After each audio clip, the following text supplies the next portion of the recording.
been waiting for you.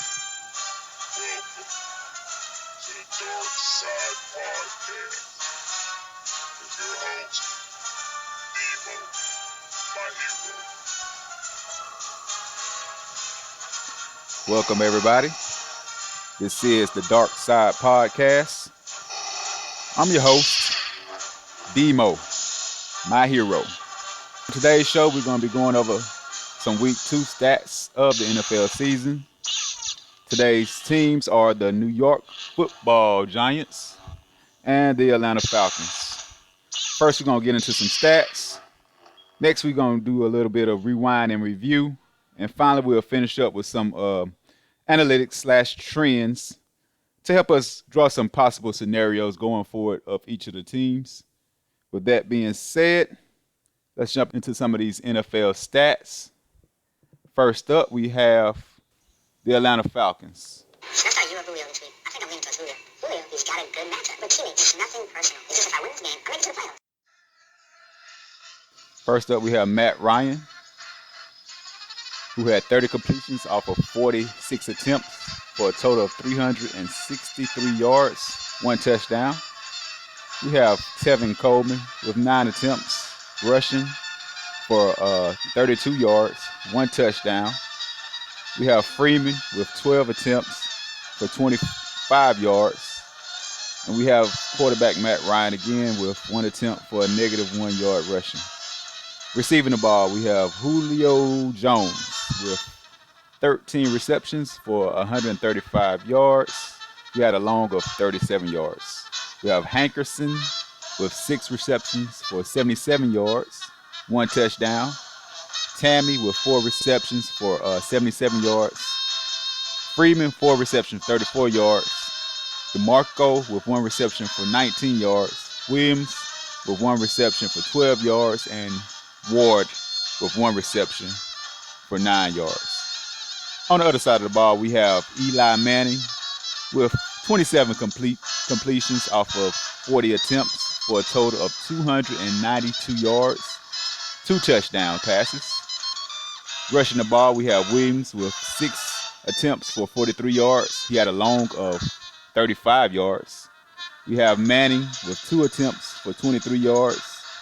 We have Vereen with 6 attempts for 19 yards, and Jennings with 9 attempts for 12 yards.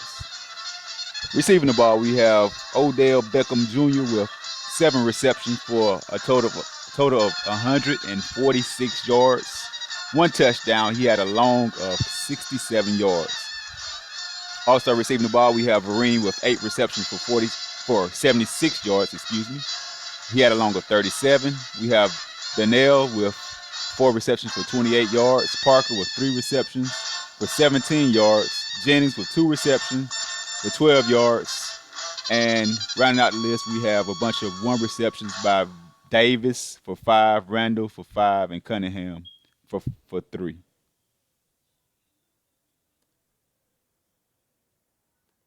That concludes our statistics part of the game. Now let's get in a little bit of the rewind and review of the game.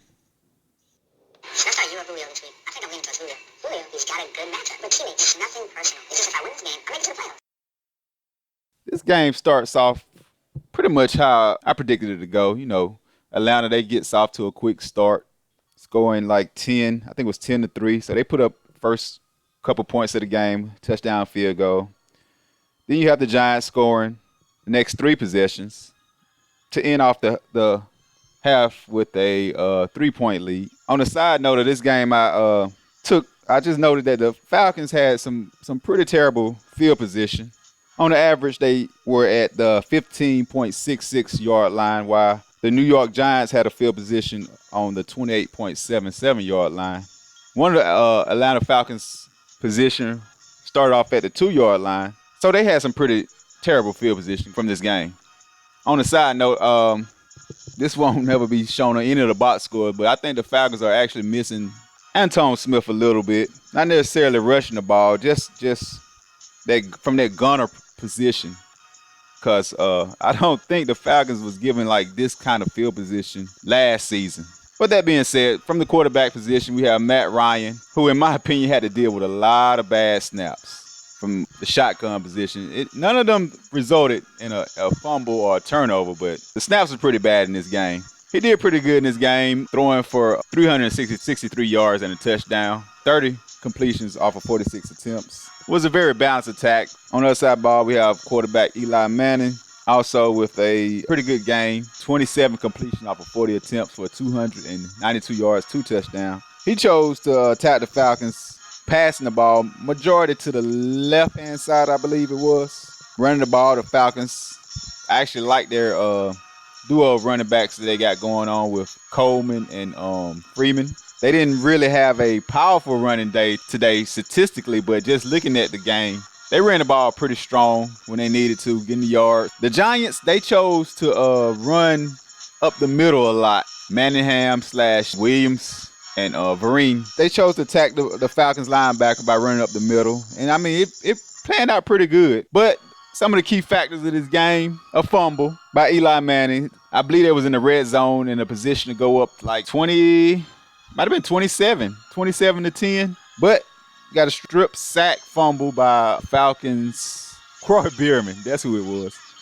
Actually, Croy Bierman came up pretty big in this game. Got the fumble right here by Eli Manning, and that to me was the turning point of this game. You got Atlanta overcoming a double-digit deficit to win this game. But going forward, from these two teams, to me, you got high-power offenses, not so much on the defensive side. I like to put out the statement that I think the Falcons probably got the best kicker / punter duo in the NFL, because Bosher, man, he made some good punts and some good kicks. And one that will never show up in the box score is at the very end, Falcons, they had the lead, and they was getting ready to kick the ball off, and somehow, some way, the wind knocked the ball over, and Bosher had a great mind not to even touch the ball with his foot, because, they would have gave them the ball like on the 50-yard line with great field position to possibly actually steal this game back. But going forward, like I said, Julio does his thing. Matt Ryan, he looked pretty good out there. Like to keep an eye on these Falcons rushers. On the other side of the ball, we got some mental errors still going on the New York side of the ball. Odell Beckham Jr., he looked good. And Eli, he looked pretty good until those two breakdowns that he had at the end of the game. That concludes Rewind and Review. Let's get into some of the analytics / team trends of this game. All these guys who run these organizations who talk about analytics, they have one thing in common. They're a bunch of guys who ain't never played the game, and they never got the girls in high school, and they just want to get the game. Analytics don't work. That's why analytics don't work at all. It's just a crap that some people who were really smart made up to try to get in the game because they had no talent. Because they had no talent to be able to play. I agree. So smart guys wanted to fit in, so they made up a term called analytics.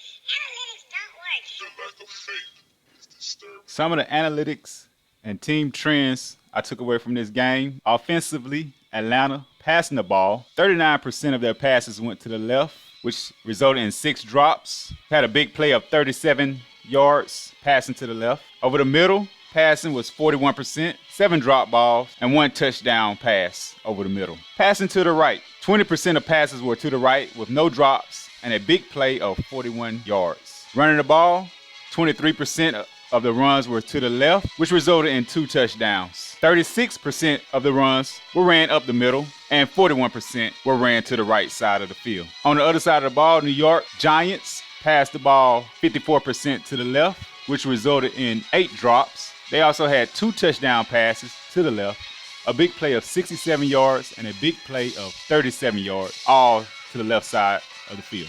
18% of the passes were over the middle, which resulted in 3 drops.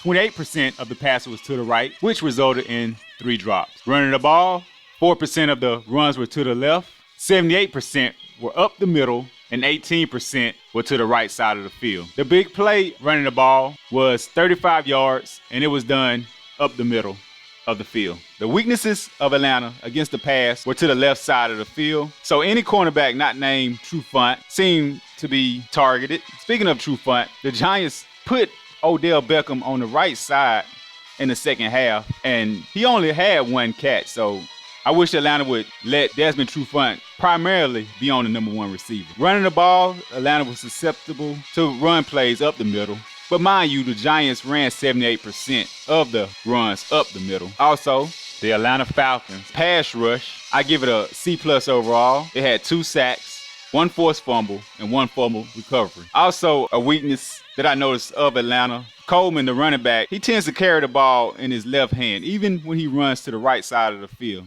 It hasn't resulted in a fumble, but to me, you can't be doing that type of carry in the NFL. We'll see if it results in anything bad or negative happening. The weaknesses of the New York Giants, they had a lot of drop passes. Also, their pass rush, to me, got a C- for today's game. 2 sacks and a couple of batted balls. Eli, he tends to stare down his receiver. So a good safety is going to pick that off. Also, I want to add one more weakness for the Atlanta Falcons would be their offensive line. It seems to be improving since the preseason, but it's still a weakness, in my opinion, of this team. Okay, that concludes the analytics/team trends. And moving forward for each of these teams, Atlanta 2-0. In their division, we have Carolina Panthers 2-0, Tampa Bay 1-1, and the New Orleans Saints at 0-2. New York Giants 0-2. In their division, the Dallas Cowboys are 2-0, the Washington Redskins are 1-1, and the Philadelphia Eagles are 0-2. Up next for Atlanta, they play the Dallas Cowboys. And up next for the New York Giants, they play the Washington Redskins. So, if you are a fan of any of these two teams, be sure to check out the other podcasts of their upcoming opponents. Thank you for listening to today's show. This is the Dark Side Podcast, and I'm your host, DeeMoe, my hero. Stay tuned for more.